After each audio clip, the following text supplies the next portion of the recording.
Bonjour. Bonjour à toutes et tous.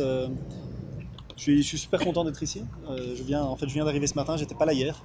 Alors, c'est un peu particulier, donc j'ai pas eu la journée euh, très riche mais très fatigante visiblement d'hier.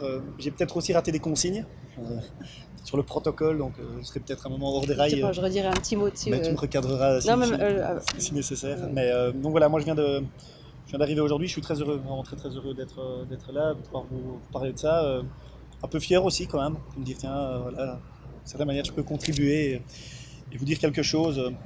Ça me fait évidemment fort plaisir. Alors ce que je vous propose aujourd'hui, c'est évidemment parler des nouveaux processus RH, des rituels, comme on les appelle aujourd'hui au sein de Decathlon Belgique. Avant ça, peut-être me présenter brièvement sur qui je suis et peut-être pourquoi je suis là, pour vous amener quand même un petit peu la matière avec de l'histoire. Vous l'avez certainement entendu, j'ai un accent qui ne vient pas tout à fait de ce coin-ci. Donc je viens de Belgique, je suis belge. Je viens de Bruxelles, ville que j'adore et où je vis depuis que je suis né. J'adore cette ville parce que je trouve qu'elle, d'une certaine manière, je ne sais pas si elle me rassemble, en tout cas je trouve qu'elle est très simple, elle est très chaleureuse, elle est très accueillante. En tout cas c'est comme ça que moi je la perçois et je la vis. Et elle me va tellement bien que je pars rarement à l'étranger. J'ai jamais fait de grands voyages. Je suis jamais parti en Erasmus. Pour le boulot, j'ai jamais travaillé à l'étranger. Je suis bien chez moi à Bruxelles, euh, en, en Belgique, où j'habite avec ma compagne et deux enfants. Un petit garçon de 3 ans et ma petite fille qui a 1 an et demi. Et au global, souvent j'aime bien me présenter en disant que je suis globalement passionné de la vie, très heureux d'être en vie, d'avoir cette chance-là, et passionné par les émotions que je peux rencontrer dans la vie. Les belles, mais parfois les moins belles qui me font bouger aussi, qui provoquent quelque chose chez moi. Et ça peut paraître un peu étrange, mais j'aime les vivre aussi. Et précisément et particulièrement, j'aime les émotions que je peux vivre à travers l'activité sportive, soit individuellement, en faisant la course à pied, du vélo, du triathlon, ou les émotions collectives partagées de victoire, d'effort, de souffrance, de préparation que je vis avec le hockey sur gazon que je pratique depuis longtemps. Alors je vous dis ça parce que ça fait évidemment lien avec ce que je vis professionnellement aujourd'hui. Passionné de sport, forcément j'ai rapidement frappé à la porte de chez Decathlon où j'ai l'impression qu'il y avait quand même du sport qui se passait. Et pour le coup, j'ai pas été déçu. Et aujourd'hui, dans l'entreprise dans laquelle je suis, j'ai des responsabilités qui sont très variées, qui sont diverses et variées, toujours liées au sport, mais qui n'ont absolument rien à voir avec les responsabilités que je pouvais avoir il y a de ça 3, 4, 5 ans, ou même 8 ans quand je suis rentré dans l'entreprise, où il y avait une quantité de métiers plutôt bien ficelés, clairs, avec une signature qui allait bien, qui exprimait déjà ce qu'on faisait. Il y a de ça 3 ans, j'étais encore directeur magasin. Très facile, je vous dis directeur, vous imaginez un compte d'exploitation, du chiffre d'affaires, des hommes, des produits, et puis l'histoire elle tourne.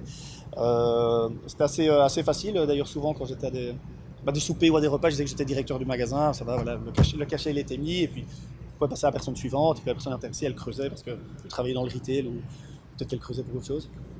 Et aujourd'hui, j'ai plus du tout un métier, j'ai des rôles, j'ai des responsabilités que d'une certaine manière j'ai écrit sur mesure en prenant toujours 3 éléments clés pour décider de mes futures responsabilités. Ces 3 éléments clés, c'était d'une part mon talent, qu'est-ce que je fais bien, qu'est-ce que je fais bien naturellement et qui me demande presque aucune énergie, là où quelqu'un d'autre qui devrait faire la même chose, peut-être il perdra du temps, de l'énergie ou de la confiance. Quels sont mes talents aujourd'hui? Comment je peux les mettre au service de mon entreprise? À côté des talents, c'était le deuxième élément qui était clé, c'est faire ce que j'aime. On parle chez Decathlon beaucoup et certainement en Belgique du do what I love. Qu'est-ce que j'aime, qu'est-ce que j'ai envie de faire, qu'est-ce qui va vraiment me donner la pêche chaque matin au réveil. Et puis troisièmement, bien entendu, est-ce que je peux créer de la valeur en faisant ça? Faire quelque chose que j'aime, ça peut évidemment être très agréable, mais je suis dans un contexte d'une entreprise, je ne fais pas tout à fait ce que je veux non plus, et le but c'est que ça puisse apporter quelque chose. Donc, si je prends l'exemple du hockey, aujourd'hui j'ai la responsabilité de développer commercialement le hockey en Belgique et le projet à l'international. Ben, je fais ce que j'aime, je suis sur mon sport que je pratique depuis 6 ans. Donc je parle des produits, je rencontre les utilisateurs, on parle la même langue et la passion du sport. Est-ce que c'est mon talent? Ben, d'une certaine manière, oui, je pense que je porte un projet qui fait sens pour moi. Porter un projet fédéré, c'est quelque chose que je fais naturellement. Et puis je pense que je suis sur un talent parce que, d'une certaine manière, assez pertinent. Je joue au hockey depuis longtemps, je connais très bien le sport. Et est-ce que je crée de la valeur? Je le fais en Belgique, un sport qui est en pleine explosion, en Belgique mais aussi à l'international, où justement évidemment le pays cherchait des personnes qui étaient intéressées par faire vivre et développer ce sport. Donc partant de ces trois paramètres, l'équation normalement elle est gagnante. Et donc je suis parti sur cette responsabilité, entre autres, de développer le hockey. À côté de ça, j'accompagne aussi des leaders magasins. Avant, on appelait ça un directeur régional, un directeur zone, où c'était un patron hiérarchique qui avait quand même encore la responsabilité finale. Il y avait encore un compte d'exploitation qui chapeautait tous les autres comptes d'exploitation. Aujourd'hui, j'aide, je suis à la disposition de ces leaders magasins, plutôt dans une posture de disposition, mais largement pas hiérarchique. Et j'ai aussi la possibilité, à côté de ces deux grandes casquettes principales, de m'investir dans une quantité de projets qui font sens pour moi aujourd'hui. Entre autres, je suis dans un groupe qui travaille sur la prévention des risques psychosociaux, donc tout ce qui touche au burn-out. Moi, c'est une thématique qui aujourd'hui m'interpelle fort et je travaille là-dessus un peu ponctuellement, mais quand même dessus. Je suis dans un groupe qui travaille aussi sur le développement des compétences des collaborateurs dans l'entreprise. Alors ça me prend également aussi peu de temps, mais c'est quelque chose que j'ai envie de faire et donc je fais aujourd'hui parce que ça respecte pour moi mon talent, ce que j'aime et ça crée de la valeur pour l'entreprise, pour les utilisateurs, pour les clients, etc. Voilà un petit peu ce que je fais aujourd'hui. Et peut-être avant de rentrer dans une partie plus concrète, vous exprimer à quel point je me sens heureux, fondamentalement heureux d'être hyper responsable et hyper libre. Déjà à la création de ce rôle sur mesure, mais dans ce que je peux faire au quotidien, dans la gestion de mon temps, dans la gestion de mes responsabilités, dans les challenges que je veux me fixer, de mobiliser, etc. J'ai une liberté immense qui me responsabilise encore davantage. Et je me sens excessivement privilégié de tout ça. Parfois un peu gêné aussi, quand je rencontre des personnes qui ne vivent pas la même chose ou qui sont externes à Decathlon, qui m'expliquent ce qu'ils font. Ça n'a pas l'air toujours marrant et je me fais un peu discret et j'essaie de passer mon tour parce que c'est tellement beau pour moi que ça en devient parfois gênant. Si je peux le résumer comme ça. Alors, ça c'est un petit peu pour mon histoire. Alors, pourquoi est-ce que je suis ici? Alors, il y a deux raisons. D'abord, on m'a demandé. On m'a dit, tiens, Gauthier, est-ce que tu serais intéressé de parler des rituels? Forcément, c'est directement une question, un doute. Est-ce que je suis la bonne personne? Le voisin, il le ferait peut-être mieux que moi. Est-ce que je suis pertinent? Est-ce que je suis légitime? Est-ce que je ne vais pas prendre du temps aux gens plutôt que leur apporter quelque chose? Après, ce sera seul juge. Et puis, c'est Bart, je ne sais pas si vous l'avez rencontré hier, en tout cas aujourd'hui, je sais qu'il témoigne aussi, qui m'a demandé, et puis Gaël, avec laquelle j'étais en contact. Et très naturellement, j'ai eu envie de le faire, parce que ça fait partie d'une valeur que j'hérite, je pense, en toute droite ligne de mes parents, de rendre ce que j'ai reçu. Je l'ai eu quand j'étais très jeune, où j'étais dans les mouvements de jeunesse chez les scouts pendant 15 ans, et à la fin du parcours, j'avais 17 ans, et il m'a paru normal à mon tour être chef et permettre aux plus jeunes d'avoir le bonheur que moi j'ai pu vivre pendant des années. Et donc ce côté un peu d'être redevable de quelque chose, je l'avais ici en venant, en me disant voilà, Toscane, le parcours, il m'a apporté tellement de choses. Je suis 100% heureux de mon job aujourd'hui grâce à ce que ça a permis à Decathlon. Je pense que je suis, j'espère, un meilleur homme et un meilleur père. Puis vraiment heureux, et voilà, c'est peut-être ma manière aussi à un moment de remercier, de reconnaître ça, même si c'est très, très petit, même si j'espère que ça va quand même pouvoir provoquer quelque chose. Donc voilà, ça c'est pour un petit peu d'où je viens et les raisons pour lesquelles je suis ici. D'ailleurs, je vais un peu maintenant rentrer dans la partie plus concrète sur les rituels. Normalement, la raison pour laquelle vous êtes inscrit, pas pour m'entendre me présenter. Alors je pense pour aborder les rituels aujourd'hui, il est nécessaire, presque obligatoire pour moi, de replanter un peu le décor et le parcours fait par la Belgique. Je vous dis ça parce que le parcours est immense, selon moi, à mes yeux, et aussi parce que cette notion de temps, elle est clé, elle est décisive. Que rien ne change du jour au lendemain, et que j'ai souvent entendu laisser du temps au temps, et parfois mis du temps à comprendre ce que ça voulait dire, cette histoire, laisser du temps au temps. Et je ne sais plus qui ce matin parlait du temps horloger, et j'ai toujours un peu arrêté à ça. En fait, le temps il tourne, ça se mesure, ça se calcule, et puis ça s'additionne. Mais il y avait quelque chose d'un autre ordre, un peu de laisser faire, et puis il y a quelque chose qui va se passer à un certain moment, un certain temps. Et c'est vraiment l'histoire de la Belgique qui a commencé de Decathlon Belgique il y a 4-5 ans, où certaines personnes ont amené la thématique de l'entreprise libérée ou libérante pour Decathlon. Alors il y avait Romu, Bart, Fred, je ne sais pas si vous en avez rencontré, deux d'entre eux sont ici, Romu et Bart entre autres. Et une journée, il y avait la journée de l'entreprise libérée. Alors là, pour le coup, c'était super sexy. En plus, c'était comme ici, bien organisé, assez épuré, mais quand même très pro. Et une quantité de collaborateurs qui sont invités, tout métier, toute histoire confondue. Et avec un grand message très optimiste, très enthousiasmant, d'ouverture, de tolérance, de transparence, de communication, de moins d'hierarchie, de nouveaux possibles, etc. etc. Et directement un engouement général au niveau du pays. Quelque chose, un vent frais, le vent attendu, ça va vraiment changer, une place pour chacun, tout le monde y trouvait une manière de se raccrocher, certains c'était sur la communication, enfin on va tout nous dire, d'autres c'était enfin mon patron sera moins un patron, euh, chacun y voyait un intérêt peut-être un peu différent mais toujours singulier et toujours surtout intéressant. Et puis l'histoire elle a commencé à avancer, surtout en partant du cadran en bas à gauche, plutôt sur l'invisible personnel. C'était un parti pris, la Belgique, c'était de se dire nous allons attaquer par ce cadran-là, avec une quantité de personnes qui allaient suivre le parcours Toscane de 3 fois 3 jours, donc les 9 jours, plutôt sur comprendre qui je suis profondément, quelles sont mes croyances, mes valeurs, mes aspirations, où est-ce que ça bloque, où est-ce que ça gratte. Comment est-ce que je peux travailler aussi sur mon ego, sur mon besoin de reconnaissance, de valorisation. J'ai pu rapidement suivre ce parcours-là avec beaucoup d'autres. Et chaque mois, des nouvelles personnes étaient un peu contaminées un peu de cette magie toscanienne. Et ce qui est quand même important à préciser, c'est que les personnes qui étaient premières personnes conviées, c'était, je dirais, deux types de profils. D'une part, les personnes qui avaient le feu, déjà un peu le feu par rapport à ça, d'un intérêt, qui avaient envie d'avancer différemment et qui voyaient dans cette nouvelle mouvance quelque chose de très intéressant. Mais c'était aussi souvent des leaders de périmètre, partant de l'idée que le leader, il peut libérer ou il peut enfermer, et qu'en commençant par libérer les leaders, probablement on allait pouvoir libérer d'autres choses. Mais sans passer par là, probablement qu'il n'y a pas grand-chose à l'inverse qui pouvait se passer. Et donc une quantité de leaders suivent ce chemin, le vivent assez bien, et puis très naturellement, des nouveaux processus RH, là on arrive tout doucement dans la partie un peu plus concrète, une quantité de nouveaux processus RH commencent à émerger. On commence tout doucement à avoir des leaders qui sont un peu moins leaders, qui partagent le leadership de leur magasin. Nous avons des co-leaders. Ah bah tiens, pour qu'un leader donne un petit peu de son territoire, bah, probablement qu'il y a dû y avoir un travail personnel. C'est quand même pas toujours naturel. On commence à avoir du recrutement qui se fait ensemble. Un leader qui se dit ah bah tiens, en fait, je me rends compte que recruter tout seul, c'est pas facile. Ça me met vachement de responsabilité sur mes épaules, ça me met sous pression. Et puis humblement, peut-être que dans ma tête, j'ai pas tous les éléments pour bien recruter demain.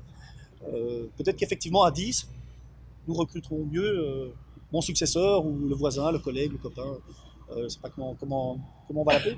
Et donc, une partie des personnes qui commencent à suivre le parcours Toscane, des nouveaux processus RH qui émergent. Et puis une forme aussi, parallèlement à ça, de résistance. Je ne sais pas si le mot il est tout à fait bien choisi, mais j'ai eu le sentiment pendant tout un temps qu'il y avait deux camps, deux clans, deux communautés. Les Toscaniens, ceux qui ne l'étaient pas, les pour, les contre, les modernes, les anciens, les nouveaux, les dinosaures, je ne sais pas très bien ce qu'il faut dire pour ça, avec une cohabitation qui, en façade, se fait très bien, mais qui aussi provoque une forme de souffrance par instant, parce qu'il y a des mondes qui ne se comprennent plus, des personnes qui se sentent exclues ou incomprises par rapport à plein de choses. Quelque chose que je vis assez mal, moi pour vous le partager, je ne sais pas comment les autres collègues l'ont vécu, mais moi j'étais très mal à l'aise par rapport à ça, parce que je trouvais que le message il était beau. En plus je viens de la Belgique où la devise c'est l'union fait la force, au plus on est, au plus loin on va, au mieux on avance, et j'ai vraiment ça en moi, et j'ai l'impression qu'on divisait un peu, et puis en plus le projet, l'entreprise libérée, cette philosophie-là, pour moi c'est une philosophie de tolérance, d'ouverture d'esprit, de main tendue à l'autre, et j'ai l'impression que pas tout à fait en fait, ou pas tout le temps. Et la Belgique avance comme ça pendant 3-4 ans avec des personnes qui prennent du temps un peu plus pour elles, des nouveaux process RH qui fleurissent à gauche, à droite, mais sans vraiment être formalisés. C'est juste des choses qui se passent, on entend, ça se dit, ça s'entend, ça se discute, mais finalement c'est quelque chose qui flotte plus qu'une réelle capitalisation dessus, sur laquelle je viendrai après. Jusqu'à un an où il y a deux éléments clés pour Decathlon Belgique. Le premier, c'est l'arrivée d'un nouveau leader qui est Faustino, d'une part. Je pense que ça a un peu changé avec, vous l'avez entendu hier, je ne sais pas très bien ce ce qu'il vous a dit. J'ai entendu que Frédéric Laloux l'a relativement punché sur son retour, avec une super bienveillance, mais une belle exigence aussi, je pense, et beaucoup de vérité surtout. Je ne sais pas très bien ce il vous a dit. En tout cas, quand il arrive en Belgique, ça nous permet de prendre un peu du recul et d'avoir un avis un peu externe. Et Faustino, je me souviens qu'il nous rappelle quelque chose de tout à fait précieux, je pense, sur l'entreprise libérée et sur ce que nous sommes en train de vivre. Il nous challenge sur est-ce que c'est un objectif ou est-ce que c'est un moyen. Ce qui ne serait pas plus intéressant de se poser cette question-là? Est-ce que l'entreprise libérée, c'est un objectif? Est-ce qu'un jour, on doit se dire on est libéré, bravo? Ou est-ce que plutôt c'est un moyen d'être heureux pour certains, pour ceux qui le souhaitent, et l'objectif c'est servir le sens de l'entreprise. Et la réflexion évidemment elle aboutit plutôt là-dessus, c'est de se dire que c'est un moyen qui est proposé, c'est quelque chose dans lequel certaines personnes peuvent croire, abondamment si elles le souhaitent, mais c'est pas le seul chemin non plus. Et le seul chemin c'est celui aussi de la tolérance et des autres chemins possibles, si j'ai envie de dire. C'est un premier élément que je trouve qui est assez clé dans la manière dont ça va après vivre. Et puis le deuxième élément c'est les trois personnes qui amènent la libération dans l'entreprise libérée il y a de ça 4 ans, donc Bart, Romu et Fred, les prophètes, les premiers, ils rencontrent Frédéric Laloux lors d'un voyage, et puis si j'ai bien compris, moi j'étais pas dans la confidence, mais ils s'entendent relativement bien, et à un certain moment, je pense c'est après le voyage, Frédéric Laloux renvoie à ces trois initiateurs belges, à quel point il est fasciné par le nombre de choses qui vivent en Belgique, en fait, entre autres le recrutement collaboratif dont je vous ai parlé, des magasins qui s'organisent sur des formes de co-leadership ou d'autres exemples, j'en ai une quantité que je vais vous partager par la suite, mais aussi à quel point aucune formalisation, aucune capitalisation n'est effective par rapport à ça. Et suite à cette remarque, enfin, nous décidons, mais surtout via ces 3 personnes, de commencer en fait à écrire quelque chose, à formaliser, à capitaliser sur tout ce qui vit, tout ce qui se fait depuis 3-4 ans. Alors ce moment-là, pour moi, il est fantastique parce que pour la première fois, j'ai remarqué un soulagement total de l'ensemble des collaborateurs. Alors ceux qui étaient un peu contre l'entreprise libérée et qui avaient cette méfiance a priori qui est souvent liée à la distance ou au manque d'information, se disaient enfin un peu de clarté, enfin je comprends ce qui se passe ailleurs et donc je vais être rassuré. Et puis toutes les personnes investies sur cette thématique qui ont la possibilité de l'écrire, de passer du temps à faire un peu de la lumière là-dessus. Et donc tout le monde très heureux de tout ça, et puis une quantité de personnes qui prennent le lead sur des nouveaux processus RH et qui vont rencontrer toutes les personnes clés pour essayer de ritualiser ce qu'on appelle les nouveaux processus RH en Belgique. Alors, on utilise aujourd'hui chez nous la notion de rituel collectif, donc on est bien passé en haut à droite. J'ai essayé de vous l'expliquer par d'abord les leaders, entre autres, qui se sont formés sur un petit peu plutôt sur du développement personnel, la prise de conscience pleine de soi, pour pouvoir enfin moi faire différemment et puis moi faire différemment avec les autres. Cette nécessité-là, elle est évidemment clé, mais elle n'est absolument pas dogmatique. C'est assez important parce que on a cette volonté, enfin nous avons cette volonté de ritualiser, de se dire aujourd'hui, nous pensons que la meilleure manière de faire, par défaut, c'est celle-là. C'est un principe, c'est pas une règle, c'est pas une obligation. On appelle ça un rituel collectif. C'est aujourd'hui ce que nous appelle chez nous en Belgique le best for now. C'est jusqu'à preuve du contraire la meilleure manière de faire chez nous pour Decathlon Belgique. C'est pas dogmatique, c'est surtout pas arrêté, c'est vivant. Si quelqu'un demain veut changer le recrutement en Belgique, cette personne reprend, si vous voulez, ce rituel qui est formalisé dans un document Word, et puis PDF, et puis dans un Drive, et puis toute personne qui veut le consulter peut le consulter et puis s'approprier le recrutement en Belgique.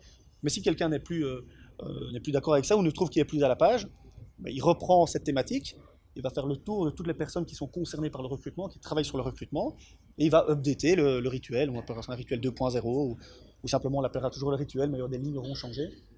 Et dans chaque rituel, vous allez trouver les différentes possibilités aujourd'hui qui vivent en Belgique. Et par défaut, c'est conseillé de les utiliser. Si quelque chose d'autre vous intéresse, faites-le et puis mettez le rituel à jour. C'est qu'il y a peut-être un troisième chemin qui n'est pas connu sur ce processus RH. Alors ça, c'est pour un petit peu le chapeau sur ces rituels, la manière dont ils sont venus, cette formalisation, cette capitalisation enfin faite, mais vraiment cruciale. pas dogmatique et surtout vivante, et chaque fois construite par toutes les personnes qui ont déjà touché, expérimenté cette zone RH, ce process RH. Alors je dis que c'est aussi hyper important de bien avoir en tête à quel point c'est d'abord l'expérimentation et puis l'écriture.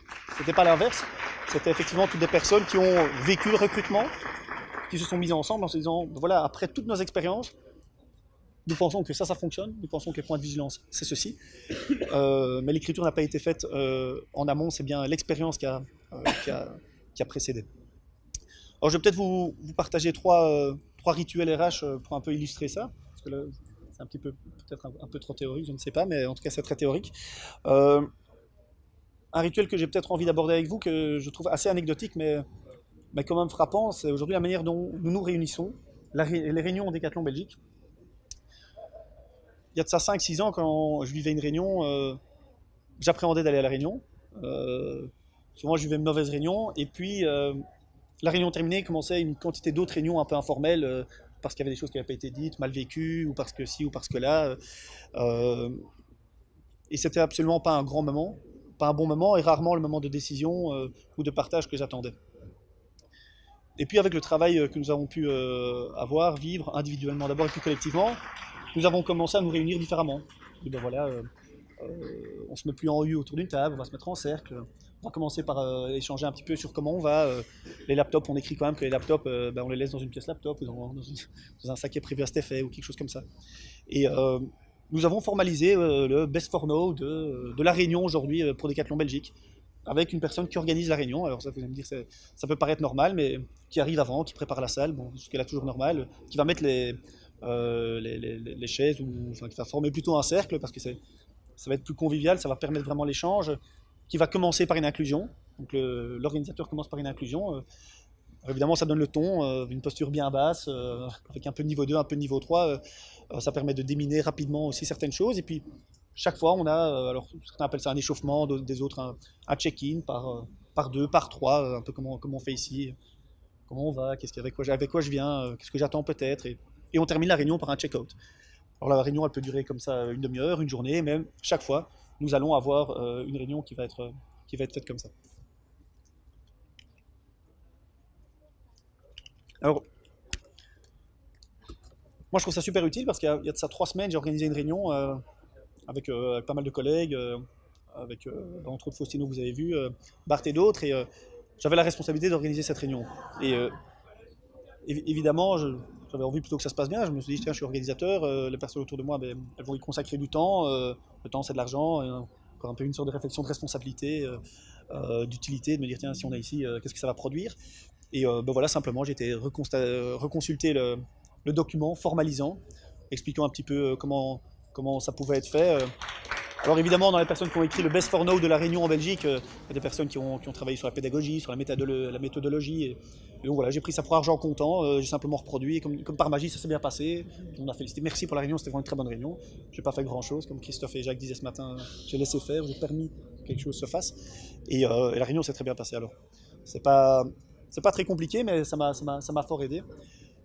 Bon, c'est un exemple assez anecdotique, mais je pense que je peux vous en partager une quantité d'autres. Aujourd'hui, on a des rituels sur la communication, sur comment on choisit un leader, sur comment on recrute, comment on se rémunère aussi. Et j'ai peut-être envie de vous partager celui du recrutement, parce que pour moi, c'est le rituel le plus ancien de Decathlon Belgique. Et je pense qu'il appartient... alors, on a toujours recruté sur Decathlon, mais c'est le premier qui a commencé à bouger, si je peux mieux m'exprimer. Au début, quand je suis rentré dans l'entreprise, c'était il y a 7-8 ans, un recrutement ça se faisait, c'était 2 personnes, une personne qui choisissait, puis l'autre qui était choisie, et puis de temps en temps, il y avait un déplacement comme ça qui se faisait pour des raisons toujours un peu méconnues, et c'était parfois valorisant, mais très étrange quand même pour la plupart des collaborateurs. Moi, je faisais bien mon boulot, je savais que peut-être un jour il allait se passer quelque chose, donc j'attendais, j'essayais d'être encore bien en vie et très attentif et performer tous les jours, et puis un jour quelqu'un arrive et bonne nouvelle pour toi. Je scrutais un petit peu l'arrivée tous les jours, éventuellement d'un patron potentiel, en me disant c'est peut-être pour moi ou pas. Enfin, vous voyez, une situation un peu bizarre. Et ça faisait partie de la vie du recrutement chez nous. Ça, c'était les déplacements plutôt en interne, et puis en externe, c'était une personne qui recrutait, et puis personne n'en savait rien. Et du jour au lendemain, quelqu'un arrivait dans le périmètre, et on lui disait bravo, et on se demandait d'où elle arrivait. Ça, c'était avant, et ça n'existe plus, enfin en tout cas plus à ma connaissance. Et si, bon, si ça existe, c'est pas trop grave non plus, mais en tout cas, je ne le vois pas trop. Et tous les recrutements aujourd'hui se font de manière collaborative ou collective. Dans le best for now du recrutement, il y a, c'est assez clair, il y a deux chemins. Il y a deux chemins, soit collaboratif, soit consultatif. Alors principe du consultatif, c'est un leader va consulter toutes les personnes qui vont être impactées par la décision. Prenons, moi aujourd'hui, je vais choisir un leader d'un magasin. Ben, le leader, évidemment, il va être en contact avec éventuellement des utilisateurs, mais surtout les collaborateurs du magasin. Je vais les sonder, une quantité de collaborateurs, sur quel est le profil, pas le nom, mais quel est le profil recherché.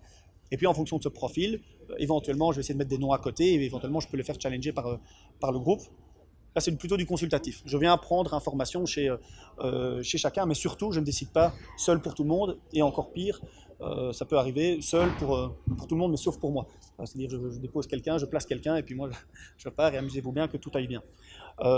Donc le consultatif, le principe, c'est plutôt prendre la température chez tout le monde, écrire le besoin ensemble, et puis je prends la décision que je vais assumer sur base des remontées, des partages des uns et des autres.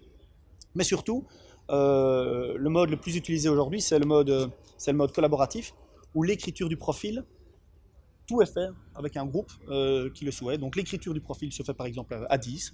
C'est quoi les besoins pour le magasin, c'est ça. Donc le profil, il doit avoir ça. Et puis la candidature, elle sera ouverte à une quantité de personnes. Dans le groupe de 10, on va prendre le téléphone pour convoquer ou inviter les personnes à venir. Ensuite, il va se passer une journée ou une demi-journée en fonction du nombre de personnes, avec tout des speed dating. Tout le monde va remettre ses avis, ses impressions ensemble, et ensemble, nous allons décider. Et nous voyons évidemment des grosses vertus dans ce recrutement-là aujourd'hui, qui a été vraiment formalisé tel quel, parce qu'évidemment, il y a la transparence, beaucoup de transparence, il y a l'implication des collaborateurs, il y a une responsabilité partagée, et puis surtout, il y a déjà un message collectif de bienvenue à la personne qui a été choisie. Et quand elle arrive dans le magasin ou dans son entité, elle connaît déjà au moins 10 personnes qui sont toutes responsables de sa venue, parce qu'elles sont 10 à avoir choisi cette personne. Donc voilà, ce rituel-là, il a été aujourd'hui formalisé. Il y a ces deux possibilités aujourd'hui de recrutement qui vivent assez bien et qui ont vraiment changé au niveau du paysage Decathlon Belgique. La troisième chose sur laquelle je vais vite venir, et qui est tout frais, parce que ça date de ce mois-ci. Aujourd'hui, j'ai eu l'occasion de choisir ma propre rémunération. Alors pendant tout un temps, je n'ai pas eu cette chance. J'ai senti beaucoup de liberté, beaucoup de responsabilité, entre autres sur mes rôles aujourd'hui. Mais par contre, la rémunération, là, c'était encore quelque chose qui tombait de quelque part. On me disait, non, mais là-dessus, t'inquiète pas. C'est toujours t'inquiète pas, mais finalement, ça m'allait jamais tout à fait, et jamais 100%. Et comme une quantité de collègues, j'avais toujours cette frustration de ne pas avoir ma main sur la rémunération. Et nous avons voulu changer ça. Je n'étais pas l'initiateur, mais j'en étais le bénéficiaire, et j'ai un peu participé à l'exercice aussi. Il y a un best for now, il y a un rituel, un process qui est proposé, qui consiste à dire chaque personne qui veut choisir sa rémunération, elle peut le faire, elle aura la décision finale, mais par contre, elle a une obligation de process qui est d'aller consulter différentes personnes pour challenger sa proposition d'évolution de rémunération. Dans ce process, bien entendu, il y a une personne experte de l'équipe payroll, donc de l'équipe RH, qui va donner une quantité d'informations pour être certaine que la personne puisse prendre une bonne décision. Mais forcément, ça va être conditionné par son niveau d'information.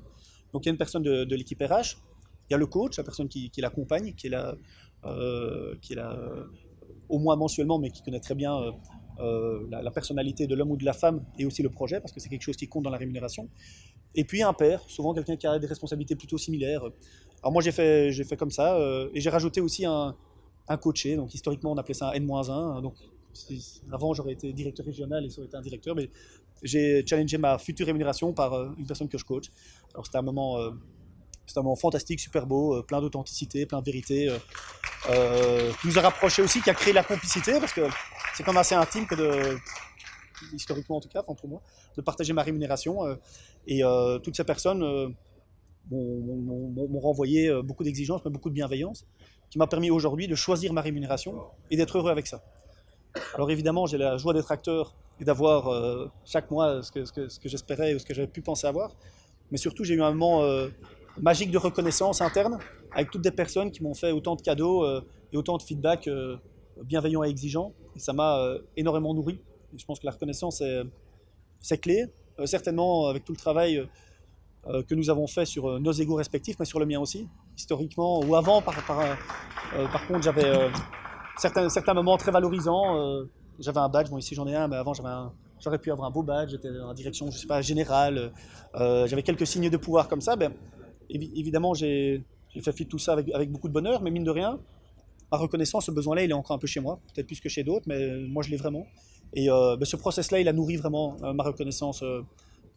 Ma reconnaissance et ma confiance, ça m'a apporté énormément. Et donc j'ai trouvé ce process excessivement gagnant. Alors, ce que j'ai aussi envie de vous partager là-dessus, et puis je conclurai, c'est à quel point, quand ce process a été lancé, chacun choisit sa propre rémunération. Tout le monde, et moi le premier, beaucoup de méfiance. J'ai vu beaucoup de méfiance, et moi aussi, c'est-à-dire tout le monde va craquer, sauf moi évidemment, mais tout le monde va craquer. Chaque année, légalement, normalement, l'entreprise elle peut augmenter en termes de frais de personnel de plus ou moins 1%. Au-delà de ça, on doit payer beaucoup plus à l'État pour vous la faire courte. Et moi, j'avais cette idée, on va d'office passer au-dessus de 1%, tous mes collègues, moi je suis plus responsable que les autres. Et j'entendais beaucoup ça autour de moi aussi, de se dire, est-ce que franchement c'est raisonnable, on verra ce qui va se passer, mais c'est quand même risqué. Moi je vois déjà, enfin bon. Et ben, la compile a été faite là, de toutes les nouvelles rémunérations, et comme de par hasard, on est comme chaque année à 0,90 et quelques. Il n'y a pas plus ou moins d'augmentation au niveau de l'entreprise. Sauf qu'il y a une augmentation en termes de bonheur et de joie de se dire je suis acteur de mon truc. Et c'est peut-être avec cette histoire-là que j'avais envie de conclure en vous disant ça, à quel point je trouve au plus j'ai eu l'occasion de donner la responsabilité, au plus je l'ai reçue en retour. Et par ailleurs, chaque fois qu'il y a un moment où la responsabilité elle est possible, il y a quand même toujours encore ces petits doutes, cette petite méfiance. Je dirais, est-ce que l'homme est aussi responsable qu'il a été la fois précédente et est-ce qu'il le sera de nouveau? Et chaque fois que chez Decathlon Belgique, nous avons exploré quelque chose, chaque fois, la responsabilité était de plus en plus présente. Et sur le recrutement, c'est fantastique également, mais sur la rémunération aussi, avec cette histoire des 1%, si vous voulez. Aussi vous dire à quel point je trouve que la formalisation aujourd'hui, elle a permis des vraies avancées pour Decathlon Belgique. La formalisation du rituel, d'avoir des vrais documents aussi pour les visuels, mais derrière lesquels on peut s'attacher et capitaliser. Que c'est en rien sclérosant ou emprisonnant, pas du tout, ils sont dynamiques, ils sont vivants, et je trouve ça vraiment super précieux. Et puis peut-être terminer en vous disant aussi, comme j'ai constaté dans toutes ces histoires, dans tous ces rituels RH, que souvent c'est vraiment la frustration qui est le meilleur terreau pour la construction. Et souvent ça vient de là. La frustration de la rémunération, elle a amené des choses fantastiques, quoi. La frustration du recrutement a amené des choses fantastiques. Et c'est vraiment comment je peux être à l'écoute de mes frustrations, comment nous pouvons chez Decathlon Belgique être à l'écoute de nos frustrations pour la construction d'un meilleur avenir. Voilà succinctement ce que j'avais envie de vous partager. Je le disais un peu au début, aujourd'hui vraiment une frustration, une gêne que j'ai, c'est d'avoir parfois l'impression d'être une des rares ou seules personnes qui est à ce point heureuse dans mon activité professionnelle. Et j'ai du mal intellectuellement à pouvoir penser que je puisse être plus heureux demain, même si techniquement ça doit être possible. Mais j'aurais surtout envie de pouvoir avoir autour de moi une quantité de collègues d'abord, mais aussi d'amis, ma compagne, d'autres personnes qui puissent vivre ce bonheur au quotidien dans leur activité. Je ne sais pas si c'est l'étape suivante, en tout cas ce serait mon souhait, ou vers là que j'aimerais investir du temps et de l'énergie, quoi, en tout cas. Et puis non, j'aurais envie peut-être pour conclure, déjà vous remercier d'être venu ici, espérant avoir été à la hauteur. Mais surtout, merci de m'avoir écouté, je me suis vraiment senti super fort écouté. Je me posais la question de savoir si c'était agréable de parler ou de se sentir écouté. Je pense qu'il y avait des deux, mais je me suis vraiment senti écouté. Et puis vous dire que voilà, si éventuellement vous souhaitez encore un jour en discuter, maintenant, un autre jour, plus tard, moi j'en parle avec plaisir, vraiment, et si je peux témoigner, j'ai aucune vérité, mais une histoire à partager, voilà, et elle est plus que jamais disponible, je le suis aussi, donc. Merci. Voilà.